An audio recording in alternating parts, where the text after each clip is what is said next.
સૌથી પહેલા બેંકમાં લઈ જવામાં આવે છે, પૈસા નાખવામાં આવે છે, ત્યાંથી ફરી એક વખત પૈસા ઉપાડી લેવામાં આવે છે અને પછી જેમના વચેટિયા છે પૈસા લઈ જાય છે।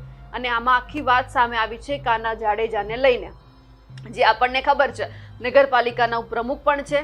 જે રીતે ચૂંટણી યોજાઈ હતી ત્યારે આપણને ખબર છે કે જે કાંધલ જાડેજા છે તેમણે પોતાના ભાઈને મેદાનમાં ઉતાર્યા હતા। હવે એ જ કાના જાડેજાની અત્યારે વાત સામે આવી છે કે એમણે છેતરપિંડી કરી છે આ મહિલા સાથે। પણ હવે જોવાનું છે કે કાંધલ જાડેજાના પરિવારમાંથી જે રીતે વારંવાર આવી ઘટનાઓ સામે આવે છે, પહેલા હિરલબા, પછી કાના જાડેજા, હવે પોલીસ એમની સામે કેવી ફરિયાદ નોંધે છે, કારણ કે અત્યારે અરજી કરવામાં આવી છે। પોલીસ અહીંયા તટસ્થ તપાસ કેવી કરે છે, જમીન પાછી અપાવે છે આ પીડિતાને કે કેમ, તે પણ સવાલ છે। પણ હવે એ જોવાનું છે કે જ્યારે પોલીસ તપાસ કરશે ત્યારે શું ખરેખર કાના જાડેજાનું આમાં નામ ખુલશે, કારણ કે વાત અહીં આવી છે કે પહેલા જમીન પચાવી પાડી, પછી પૈસા આપવામાં નથી આવ્યા અને આ લોકોને પૈસાની સખત જરૂર હતી એટલે હવે જમીન પણ વેચવા મજબૂર બન્યા હોય। પણ હવે એ જોવાનું છે કે અરજી કરવામાં આવી છે તો ફરિયાદ ક્યારે લેવામાં આવશે અને ક્યારે આમાં કાર્યવાહી